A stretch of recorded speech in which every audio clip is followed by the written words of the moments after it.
গরু ছাগল 50 বছর আমের গাছের দিকে ঘৃণা করে তাকাবি না রে। বেড়া যদি দিবার চাষ লক লকা পাতা বাড়া সেই ছোট গাছত বেড়া দেয়। আজকে বুড়ি বোরকা পরে, যুবতী বোরকা পরে না। এটাই হলো বাংলার যুবকদের জন্য সবচাইতে বড় বিপদ। জনগণ কথা ঠিক কিনা?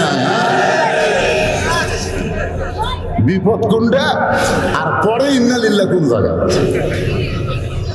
আজকে একটু মনোযোগ দিয়ে শুনবেন। হযরত ওমর অর্ধ পৃথিবীর খলিফা হওয়ার পরে এই আল্লাহর কোরআনটা দেখতে কেমন একটু মনোযোগ দিয়ে শুনবেন। যে কোরআনের ওয়াজ শুনতে আইছেন, এই কোরআনটা আসলে দেখার দরকার আছে না নাই? ছদ্মবেশে মদিনার অলি গলি ঘুরতে গিয়া হঠাৎ হযরত ওমর দেখতে পাই দুই পাহাড়ের মাঝখানে একটা গিরিপথ। ওই গিরিপথের ভিতর দিয়ে একটা সুন্দরী মেয়ে ধীর গতিতে হেঁটে হেঁটে আসতেছে। খুব ধীর গতিতে মেয়েটা হেঁটে হেঁটে আসতেছে। ওমর ফারুক মেয়েটার দিকে তাকায়া আল্লাহর শুকর আদায় করলেন। এখন হয়তো আপনারা বলবেন, হুজুর ওমর ফারুক কোন মেয়েটার দিকে তাকায় যখন আল্লাহর শুকর আদায় করলো, আমরা 14 ফেব্রুয়ারি মেয়েদের দিকে তাকাবো আর বলবো আলহামদুলিল্লাহ? আপনার বলেন তো, ওমর ফারুক যে মেয়েটার দিকে তাকায় আল্লাহর শুকর আদায় করছে, ওই মেয়েটার চেহারা দেখে কিন্তু শুকর আদায় করে নাই। ওই মেয়েটার আপাত মস্তক আল্লাহর আইন পর্দা। মেয়েটা যদি দেখতে কালো হয়, খাটো হয়, এরপরও আল্লাহর আইন পর্দা যদি মেনে চলে, আল্লাহর ইসলাম এদেরকে সুন্দরী বলে। তাহলে এখন তোমরা সকলে মিছিল করবা। আমি যে বলবো পর্দানিশী নারী যারা, তোমরা বলবা বিশ্ব সুন্দরী তারা। পর্দানিশী নারী যারা। এই মাহিয়া মাহি কিন্তু বোরকা পড়ছিল। মাহিয়া মাহি ভোটের আগে বোরকা পরে উড়ে বাবা রে জনগণের কাছে ভোট চাচ্ছে। ভোটে ফেল করার পর মাহিয়া মাহি রাগ করা বুকের কাপড়ে ফেলা দিয়েছে। এই জন্য আল্লাহ বলেছেন, আরাইতাল্লাযী ইউকাযযিবু বিদ্দীন ফাযালিকাল্লাযী ইয়াদুল ইয়াতীম ওয়া লা ইয়াহুদ্দু আলা তুআমিল মিসকিন। ধর্মের নামে মিথ্যাবাদী কারা? ভোটের আগে টুপি মাথার দেয় যারা। জোরে কোন কথা ঠিক কিনা? সারা বছর টুপি নাই, ভোটের আগে শালা একদিনই আসরের নামাজ 4 বার পড়ছে। একদিনই আসরের নামাজ 4 বার। যেটি জনগণ দেখে সেটি নামাজ। আগে নামাজ, আগে নামাজ।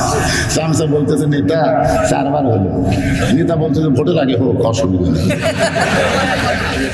সবচাইতে বড় বিপদ, বাংলাদেশের নেতারা ঠিক মতো নামাজ আদায় করে না। তোর এখন কথা ঠিক কথা কর না কেন ভাইজান? একটু মনোযোগ দিয়ে শুনবেন। ওমর ফারুক মেয়েটার নিকটে গেলেন। নিকটে গিয়ে বললেন, মা এই নির্জন পথে তুমি একা একা চলতেছ, তোমার সামনেও কোনো মানুষ নাই, পেছনেও কোনো মানুষ নাই। মেয়েটা হিজাবের ভিতর থেকে বলে, পতি তুমি কি হযরত ওমরকে চেনো? সুবহানাল্লাহ। মেয়েটা কাকে বলতেছে? ওমরকে বলতেছে, পতি তুমি কি হযরত ওমরকে চেনো? যদি ওমরকে চিনতা তাহলে এরকম বেসাইদা কথা বলতা না। ওমর যেদিন থেকে আল্লাহর কোরআন দিয়ে রাষ্ট্র চলায়, সেদিন থেকে পৃথিবীর এক প্রান্ত থেকে আর এক প্রান্তে একটা মহিলা যাবে, ওই মহিলার কলিজায় আল্লাহ ছাড়া অন্য কারো ভয় থাকবে না। আজকে আমাদের মসজিদে 2000 টাকার জুতা নিয়ে যদি নামাজ পড়বার যায়, আপনি বলেন তো জুতা কি মসজিদের দরজা রাখেন না হাতত নেন? এ কথা কোন হাতত না দরজা? 2000 টাকার জুতা হাতে নিয়ে মসজিদের মধ্যে যাচ্ছে। মুয়াজ্জিন জিজ্ঞেস করে, ভাই কার ভয়? আল্লাহর ভয়। তো আল্লাহর ভয় যখন ঢুকছে জুতাকে, তখন কয় জোরের ভয়। আপনার বলেন তো জুতা চোর কয়জন?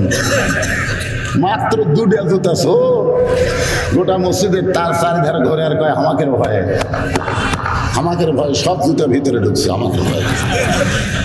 মানুষের তৈরি আইন যে যখন বাংলাদেশ চলবে, তখন চোর ডাকাত বাটপারদের মশান বেড়ে যাবে। জনগণ কথা ঠিক না? আজকে বাংলাদেশে কাদের মশান বেশি? এই শালা চোর ডাকাতের। আর ভালো মানুষগুলো সব দুতেলে ভিতরে ঢুকছে।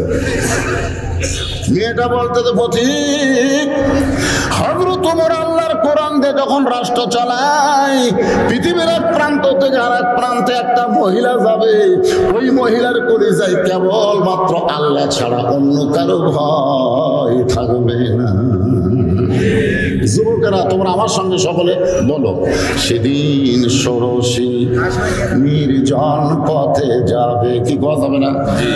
তাহলে সবাই বলো, সেদিন ষোড়শী নির্জন পথে যাবে, কোনো জন কটু কথা কবে না, পথে আর প্রান্তরে সম্পদের মোহে পড়ে খুন আর হাজানি হবে না। সবাই বলেন, যদি মেনে চলি কোরআন। সবাই বলেন, যদি মেনে চলি কোরআন আর রাসূলের বিধান, সকলেই শান্তিতে থাকবে।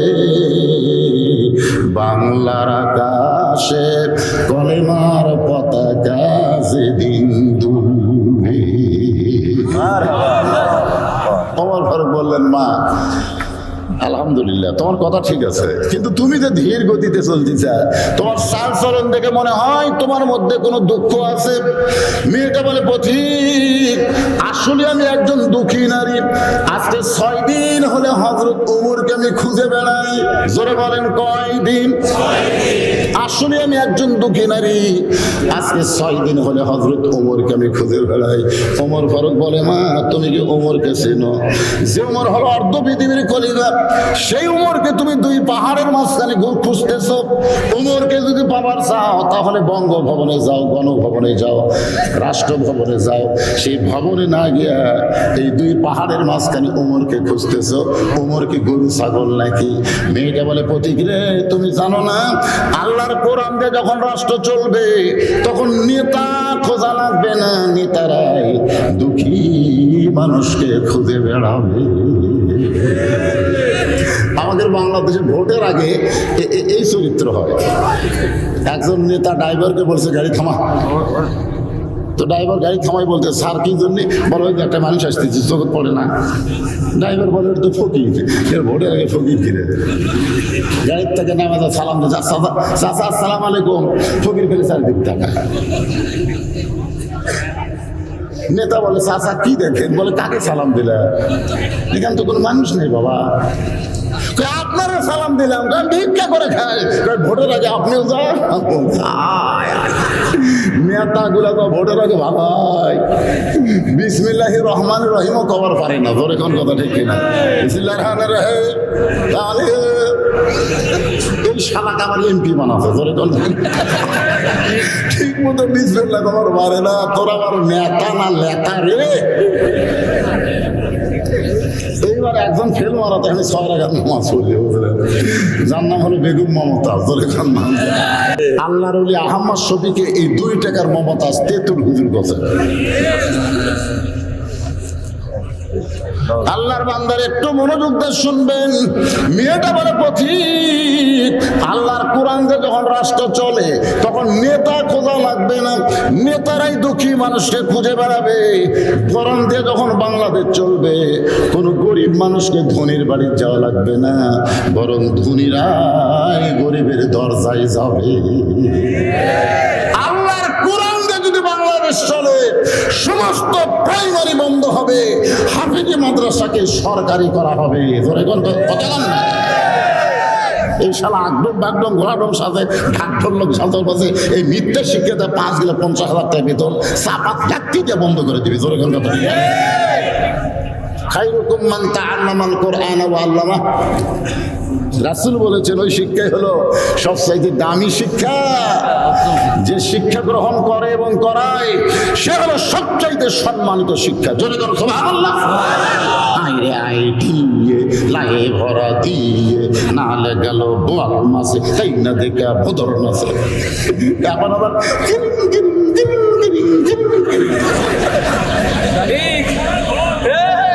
90% মুসলমানের দেশে শিশু বাচ্চার হাতে কোরআন শরীফ না দেয়া শয়তানি শিক্ষা দেওয়া হলো সবচাইতে বড় বিপদ। জোরে করে কথা ঠিক কথা কম না কেন? ক্লাস 2 এর ছাত্র বই কান্দ দিয়ে খাড়া হয়ে পেশাব করতেছে, একেবারে কাট করে হাফ প্যান্ট পিনতে আছে তো এই যন্ত্র কাট করে বের করতেছে, খাড়া হয়ে পেশাব করে। আমি গেলাম, কে রে পাগলা, বস বস। তুই যে স্কুলে পড়িস কোন ক্লাসে? কয়েকটি তোর তো সার থেকে শিখাইনি কেমনি পেশাব করা লাগে, বসে থাকা শিখাইনি। চা দেখি কয় প্রাইমারি পেশাব খানার যায় দেখি আমার সারই খাড়া হয়ে পেশাব করে, ওর সারই খাড়া হয়ে মারে। আর এই মাদ্রাসায় গিয়ে দেখেন, এই মাদ্রাসায় গিয়ে দেখেন একটা মাসুম বাচ্চা কিভাবে পেশাব করে, পেশাব করে পানি দেয়, তারপর অজু করে। এই যে কয়েকদিন কঠিন শীত গেল, আমার মাদ্রাসা আছে, ওরা 4টার সময় উঠে অজু করে যখন কোরআন শরীফ নিয়ে পড়ে, তাহাজ্জুদের নামাজ পড়ে। চিন্তা করেন, এই বাংলাদেশ প্রাইমারির জন্য আল্লাহ টিকায় রাখে নাই, এই মাদ্রাসাগুলোর জন্য আল্লাহ এখনো গজব দেয়নি। জোরের কথা ঠিক না? আর সেই মাদ্রাসা সরকারের নজর নেই, সবচাইতে বড় বিপদ।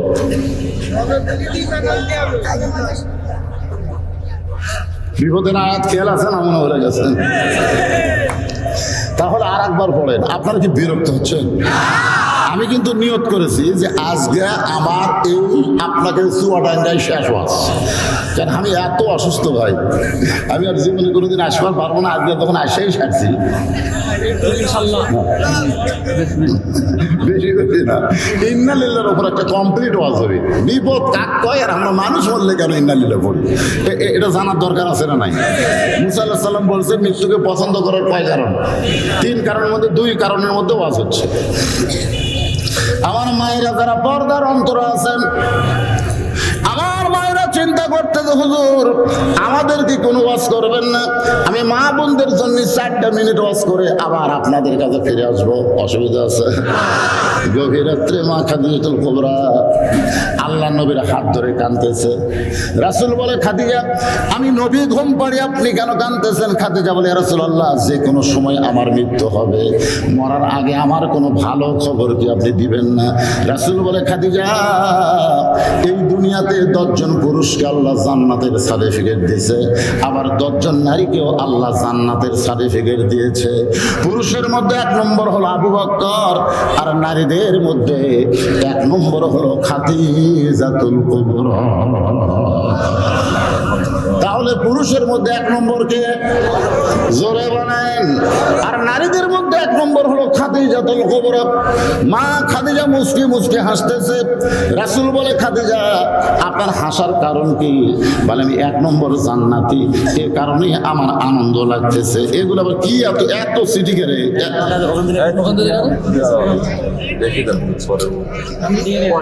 না, এর আগেও দূরে দিছে, দেখো এটা পড়ে দেবো। একজন আবার ওই হাফেজ সাহেবের ওয়াজ শুনবে, যা টুকরা টুকরা করলো খবর বিনা দি, কে রে পাগলা, যে ওয়াজটা আমি ইন্নালিল্লাহর উপর করতেছি এটা পুরোপুরি সন্তোষ। শেষে কি ফিনিশিং আছে? শেষে মারামারি ফিনিশিং আছে, জানেন? এমন হবি না।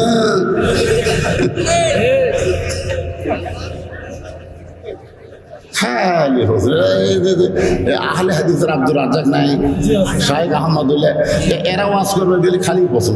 এই শালারা গোটাটাই ফেতনাবাজ, জরিগান কথা ঠিক না? এরা গোটাই ফেতনাবাজ।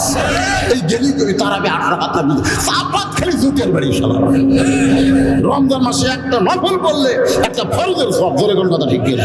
ওই 20 রাকাত পড়ে তোর কোন জায়গার পাথরে? এই শয়তান। এই বাংলাদেশে যারা আহলে খবিস, এই শালাদের পিছনে কিন্তু ইহুদিরা আছে, ইহুদি আর খ্রিস্টান। যারা হামাসকে জঙ্গি বলেছে, এরা মুসলমানের বাচ্চাই না। ধরে কথা বল না কেন? আমি কোনো প্রশ্ন উত্তরের জন্য আসিনি, ইন্নালিল্লাহর ওয়াজ হবে।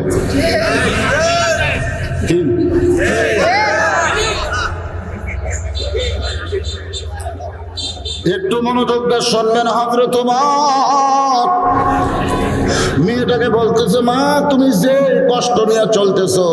মেয়েটা বলতেছে, আমি একজন দুঃখী নারী, আজকে 6 দিন হলে হযরত ওমরকে আমি খুঁজতেছি। কয়দিন? আপনার বলেন তো, মেয়েটাকে ওমরকে পাচ্ছে? এজোর খান পাইছে কি হয় নাই?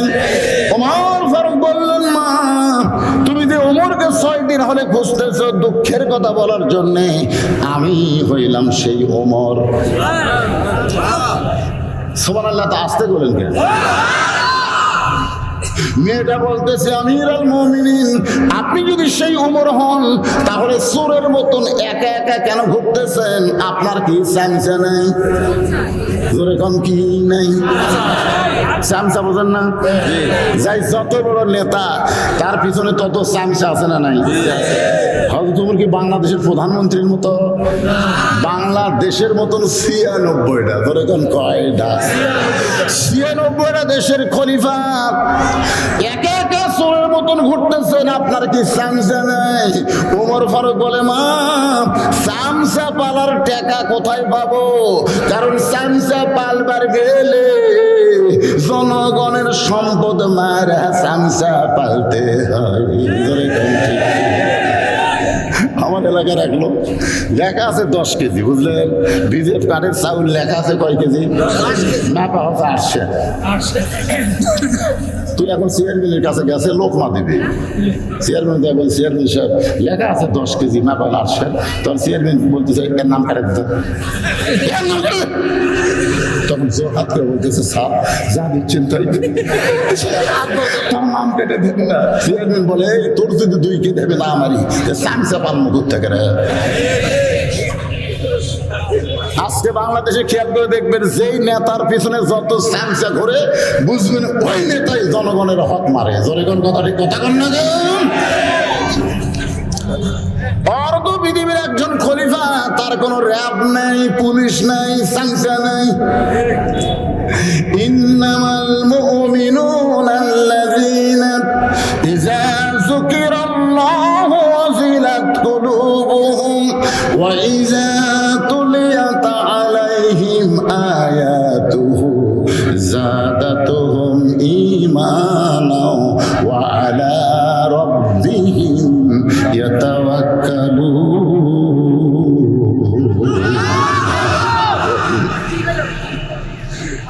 খুব মুচকি মুচকি হাসতেছে। রাসূল বলে, খাদিজা, আপনি হলেন জান্নাতের 1 নম্বর। তাহলে মেয়েদের মধ্যে জান্নাতের 2 নম্বর কে হলে ভালো হয়? নবী কিন্তু বিবিদের সঙ্গে রসিকতা পছন্দ করতেন, সুবহানাল্লাহ খান। আর আমরা রসিকতা করি 14ই ফেব্রুয়ারি, তুমি আমার জীবন গো, তোমাকে একরাত না দেখলে।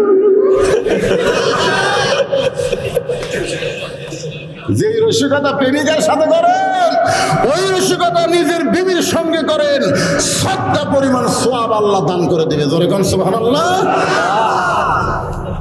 আল্লাহ রাসূল খাদিজাকে বলতেছে, আপনি যখন জান্নাতের 1 নম্বর, তাহলে জান্নাতের 2 নম্বর কে হলে ভালো হয়? খাদিজা বলতেছে, ইয়া রাসূলুল্লাহ, আমার মেয়ে ফাতেমাকে আল্লাহ জান্নাতের 2 নম্বর দিলে ভালো হয়। জোরে কোন কয় নম্বর? পুরুষের মধ্যে 1 নম্বর কে? 2 নম্বর কে? খাদিজা না, পুরুষের মধ্যে 2 নম্বর ওমর, 3 নম্বর ওসমান, 4 নম্বর আলী, এরকম 10 জন আছে না নাই? তাহলে নারীদের মধ্যে 1 নম্বর খাদিজা, 2 নম্বর কে হলে ভালো হয়?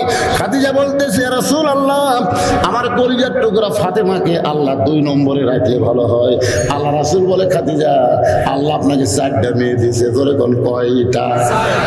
জয়নাব, রোকেয়া, কুলসুমা, ফাতেমা। অন্য 3টার না কইয়া, নাম না কইয়া আপনি ফাতেমার নাম কেন বললেন? খাদিজা বলে, হুজুর, আপনি হলেন বাবা, আমি হলাম মা। কোন সন্তান কেমন এটা বাবা বুঝবে না, এটা বুঝবে তার মা। একটা গান এই ছেলেরা দাদা পারো তারা গাবে, এই গান কিন্তু কোরআনের গান, বুঝলে? আমি একটা গানও বাজাইব না। বাবা আনন্দে মাতিয়া সাগরে ভাসাইয়া, সেই যে চইলা যায় খবর লয় না। মাজন ধরিয়ায় উদরে কতই কষ্ট করে, ধরিয়ায় উদরে কতই কষ্ট করে। 10 মাস পরে পায় প্রসবের বেদনা। এমন দরদি ভাবে কেউ হবে না আমার মা, মা গো। মাজন ধরিয়া উদরে কতই কষ্ট করে। ইমাম গাজ্জালি বলেছেন মায়ের পেটে যখন বাচ্চা আসে তখন আল্লাহ মাসিক ব্যারাম বন্ধ করে দেয়। প্রতি মাসে 3 দিন 5 দিন 7 দিন একটা অসুখ হয় না? এই অসুখ হলে মেয়েরা নামাজ পড়তে পারবে, কোরআন পড়তে পারবে, রোজা রাখতে পারবে। কিন্তু বাচ্চা যখনই পেটে আসে সঙ্গে সঙ্গে আল্লাহ অসুখ বন্ধ করে দেয়। এই কারণেই দেয় বাচ্চা পেটে থাকা অবস্থায় মার যেন কোনো ইবাদতের কমতি না হয়, কারণ মায়ের ইবাদতের সাথে পেটের বাচ্চার আল্লাহ সম্পর্ক করে দেয়। পেটে বাচ্চা নিয়ে মা যখন নামাজ পড়ে না, 4 মাস বয়স বাচ্চা যখন রুকুত গেছে মা, বাচ্চা তখন পেটের দিকে দুমড় খায়, শেষ দাঁত দিলে চাপা খায়। ফেরেশতাকে আল্লাহ দেখো তোমার বান্দি নামাজ পড়ে পেটের বাচ্চার কষ্ট হয়। আল্লাহ বলে সাক্ষী থাক, যেই মা পেটে বাচ্চা নিয়ে নামাজ পড়তেছে ওই মা শুধু নিচে নামাজ পড়তেছে না, পেটের বাচ্চাকেও নামাজি বানায় দিচ্ছে। শাশু এসে বলছে বৌমা এবার রমজান মাসে রোজা থাকো না। বলে কেন? বলে তোমার পেটে বাচ্চা আছে তো, রোজা থাকবার গেলে শুকে দেবে।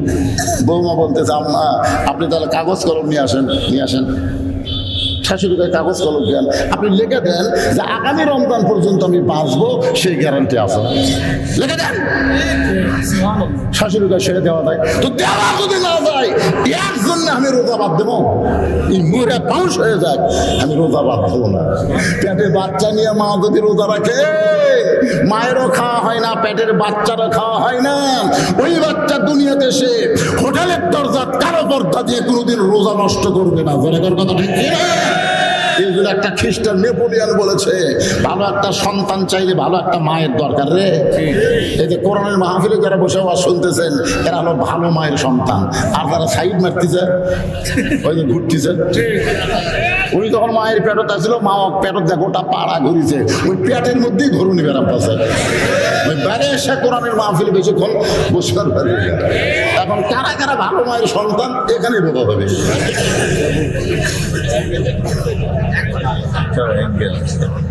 কি মন খারাপ করতে চান?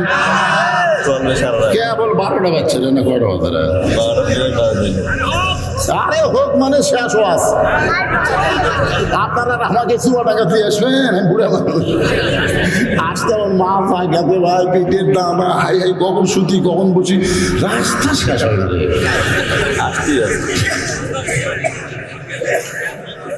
আইসেন যখন মালটাকে একটু দেখা যান বা সারা জীবন ইউটিউবে শুনলেন, আমার মায়েরা বলে শোনেন, আল্লাহ রাসূল বললেন খাদিজা ফাতেমাকে আল্লাহ 2 নম্বরে রাখবে না, ফাতেমা জান্নাতে নয়, ফাতেমা জান্নাতে নয়। যেই বলছে ফাতেমা জান্নাতে নয়, খাদিজা বলে রাসূলুল্লাহ ফাতেমা যদি জান্নাতে না হয় তাহলে ফাতেমার খবর কি? রাসূল বললেন ফাতেমা হলো জান্নাতি নারীদের নেত্রী। সঙ্গে সঙ্গে খাদিজা বলতে ফাতেমা তো আর শোনেনি, আমি শুনছি, আপনি পাল্টান। রাসূল বলে কি পাল্টাবো? বলে আমার বানান নেত্রী, ফাতেমাকে বানান 1 নম্বর। ফাতেমা হবে জান্নাতের 1 নম্বর, আর আমি হবে জান্নাতি নারীদের নেত্রী। আপনি কোন মা থাকতে বেটি কোনোদিন নেত্রী হন? হুজুর কেউ জানে না, এই রাতে রাতে আপনি পাল্টা দেন তো, কালকে আমি ফাতেমা কম তুই 1 নম্বর জান্নাতি আর আমি হলাম নেত্রী। আল্লাহ রাসূল কই দেখেন আপনারাই মা ও মেয়ে, অসুবিধা কি? আপনারাই মা মেয়ে, অসুবিধা কি? খাদিজা বলতেছে রাসূলুল্লাহ মেয়েদের মধ্যে সমস্যা আছে, কারণ মেয়েরা কোনোদিন কারো নিচে থাকতে চায় না। একজন প্রধানমন্ত্রী হবে আর একজন প্রধানমন্ত্রী অসুখ হলেও বাহিরে যাবার মরিয়া যা, কিন্তু বাহিরে যাওয়া আমার বড় মেয়ে মাছের তরকারি পাক করে খাবার দিছে, মেয়েটা খেলে আমার সামনে ঘুরতেছে, বুঝলেন? তা আমি এখন তারিফ করতেছি, মা কত জায়গায় মাছের তরকারি খেলাম, কিন্তু তোর হাতে কি মধুরে। মেয়েটা আমার আর এক টুকরা দিচ্ছে, মেয়েটা খুব খুশি, কিন্তু তাকাই দিয়ে ওর মাও খালি। আমি বললাম কে গো তোমার কি হচ্ছে? এখন থেকে মেয়ের বাড়িতে বার হয়ে যান, আপনার মেয়েই পারে হ্যান পারি। আমি বলি এটা কি জাতের? মেয়ের প্রশংসা করলে মায়ের বেদার হয়, এই জাতের নাম হলো নারী জাত। জনগণ কথা ঠিক না? ওদের কলজা ভরা খালি হিংসা, কলজা ভরা হিংসা। সেই নারীকে প্রধানমন্ত্রী বানানো হলো বাংলার মুসলমানের সবচাইতে বড় বিপদ। জনগণ কথা ঠিক। এটা আমার কথা না, আমার কথা না। রাসূল বলেছেন মা তারাকতু বাদি আলা উম্মতি ফিতনাতুন আদাররা রাসূলু মিনান নিসা, রাওয়াহুল বুখারী কিতাবুল ফিতান। আল্লাহ রাসূল বলেছেন আমার পরে আমার উম্মতের জন্য সবচাইতে বড় ইন্নালিল্লাহ হলো মরদ মানুষের জন্য মিয়া মানুষ নেত্রী হয়। মানুষ মানে ইন্নালিল্লাহ।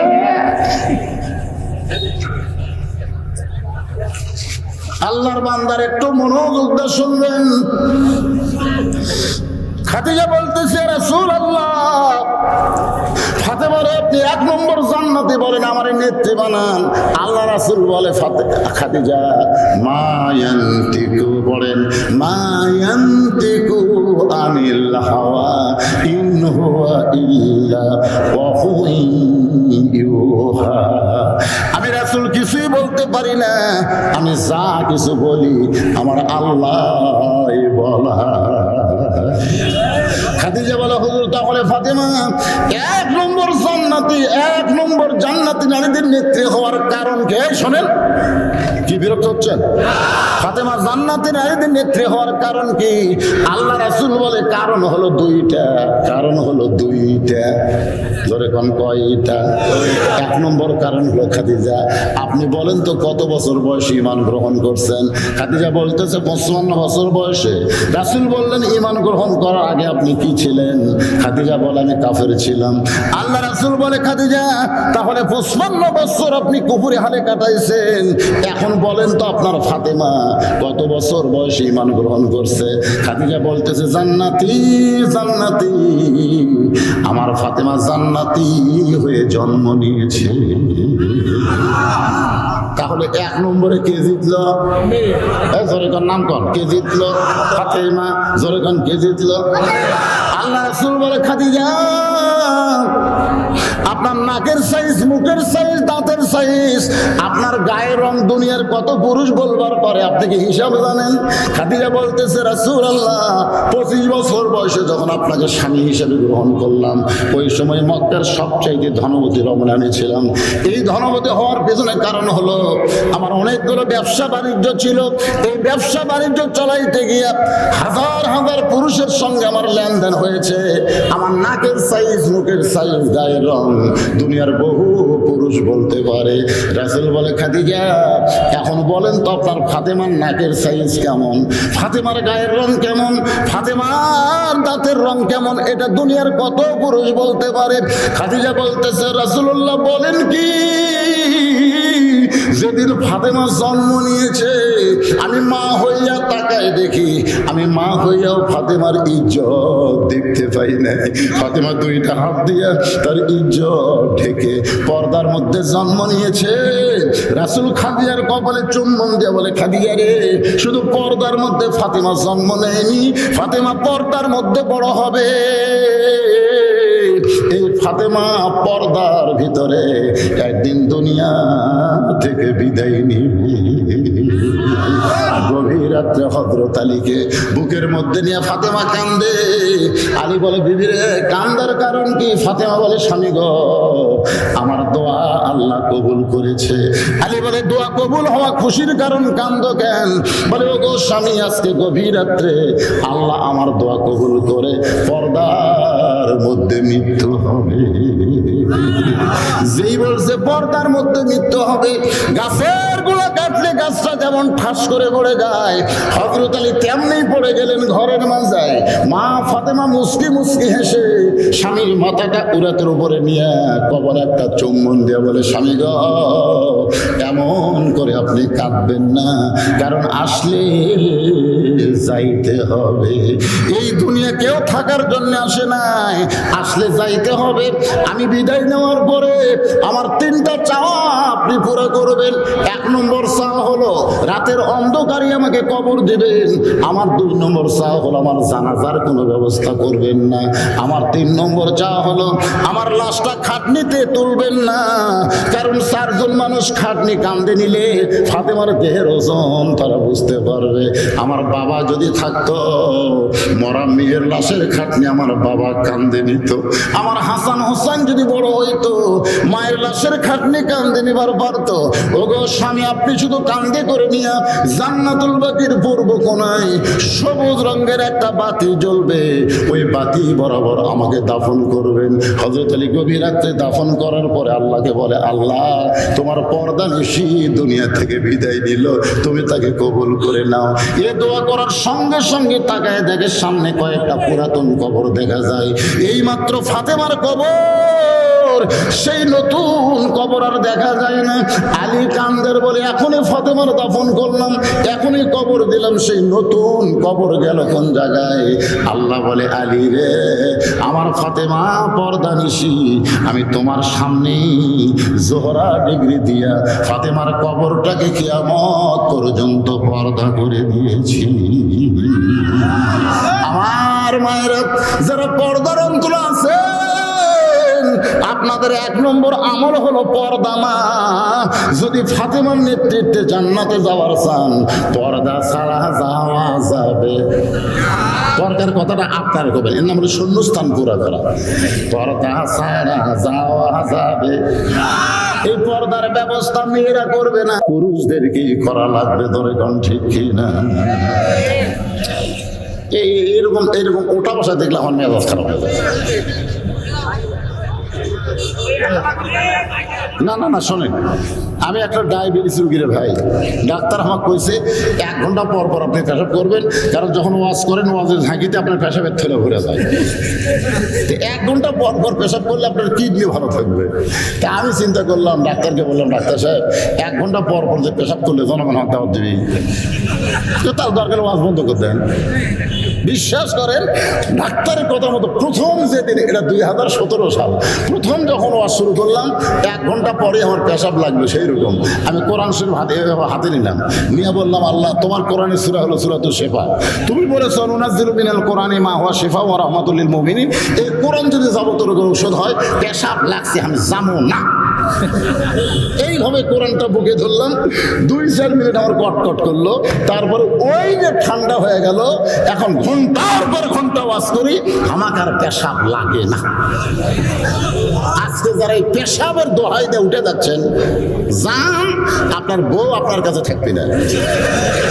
কারণ যেই যুবক পেশাবকে কন্ট্রোল করে পারে না, উনি নিজের যৌবনকেও কন্ট্রোল করে পারবি না। কথা কন না কেন?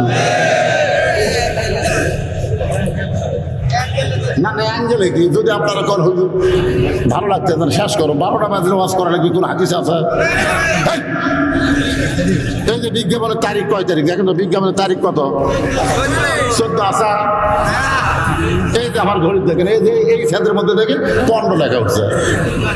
তো 14 তারিখে দাওয়াত দিলে 15 তারিখে ওয়াজ করা লাগবে কি জন্য? আরে একটা লোক উঠলে আমি মনোজ করবো, একটা লোক। হ্যাঁ,